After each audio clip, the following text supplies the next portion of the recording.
வணக்கம் வான்மல நண்பர்களே. இது கிறிஸ்டியன் மீடியா சென்டரின் 1 மினிட் ப்ளீஸ். நான் ஜெசிகா வினோலியா. சமீபத்தில் பிரிசன் மினிஸ்ட்ரிக்கு போயிட்டு வந்த ஒருத்தர் சொன்னார், அந்த ஜெயிலில் இருந்த ஒருத்தர் எம்ஏ பாஸ் பண்ணியிருக்காரு, ஜெயிலில் இருந்துக்கிட்டே அவர் படித்து பாஸ் பண்ணியிருக்காரு அப்படின்னு சொல்லி. அப்போது எனக்கு ரொம்ப சந்தோஷமாக இருந்தது. ஜெயிலில் இருக்கிற சூழ்நிலையில் ஒருத்தர் படித்து பாஸ் பண்ணுறாரு அப்படின்னா நிச்சயமாக அவரை அப்ரிஷியேட் பண்ணணும் இல்லையா? அதுக்கப்புறம் ஒரு தடவை அவருக்கு பெயில் கொடுத்துருந்தாங்க. அப்போ அவர் வெளியில் வந்திருந்தார். அப்போது அவர்கிட்ட ஒரு மினிஸ்ட்ரிக்கு அவருக்கு இன்ட்ரெஸ்ட் இருக்குதுன்னு சொன்னாங்க. ஸோ அவர்கிட்ட பேச வேண்டிய சூழ்நிலை வந்தது. அப்போ நான் கேட்டேன், நீங்கள் ஜெயிலில் இருந்துக்கிட்டே எப்படி படிச்சீங்க அப்படின்னு. அப்போ அவர் கேட்டார், அம்மா சாக்கடை தண்ணி ஓரத்தில் கூட கீரையெல்லாம் முளைக்குது இல்லை, அதுக்காக நம்ம கீரையெல்லாம் ஒதுக்குறோமா, கீரை முளைக்காமல் இருக்குதா? அது மாதிரி தான் நானும். அங்கே நிறைய குற்றவாளிகள் தான் இருந்தாங்க. குற்றவாளிகளால் எனக்கு நிறைய பிரச்சனைகள் வந்துக்கிட்டே இருந்தது. ஆனாலும் அதிலே இருந்தும் சில நன்மைகள் எனக்கு இருந்தது. அதுலேயும் சில நல்லவர்கள் இருந்தாங்க. அவங்களோட துணையோட நான் படிச்சுட்டேன், பாஸ் பண்ணிட்டேன் அப்படின்னு அவங்க சொன்னாங்க. எல்லா நேரத்திலையும் நாம் யோசிக்க வேண்டிய ஒரு சின்ன விஷயம் இதில் இருக்குது. நம்மை சுற்றி எத்தனை பேர் எப்படிப்பட்டவர்களாக இருந்தாலும் அதிலிருந்து நமக்கு வேண்டிய நன்மைகளை மட்டும் எடுத்துக்கொள்ளுகிறவர்களாக நாம் இருப்போமா இருந்தால் நம்மளோட வாழ்க்கையும் நிதானமாக இருக்கும், நல்லா போய்கிட்டே இருக்கும், அதிகம் பிரச்சனைகள் இல்லாமல் இல்லையா?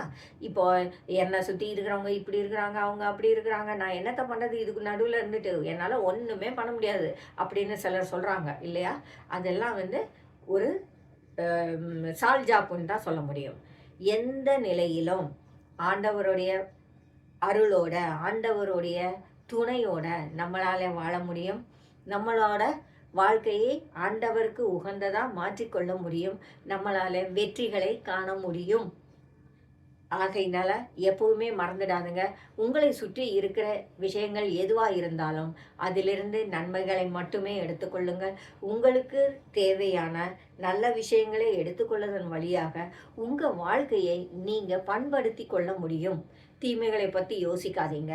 இந்த ஜெயிலிருந்து வந்தவர் எப்படி படிச்சுட்டு வந்தாரோ, படித்து பாஸ் பண்ண முடிஞ்சதோ, அதுபோல் எந்த சூழ்நிலையில் நாம் இருந்தாலும் ஆண்டவரின் வார்த்தைகளை நாம் மனதில் கொண்டவர்களாக அவருடைய துணையோடு நாம் வாழும்போது நிச்சயமாக நம்மளாலேயும் வாழ்க்கையிலே வெற்றி பெற முடியும்.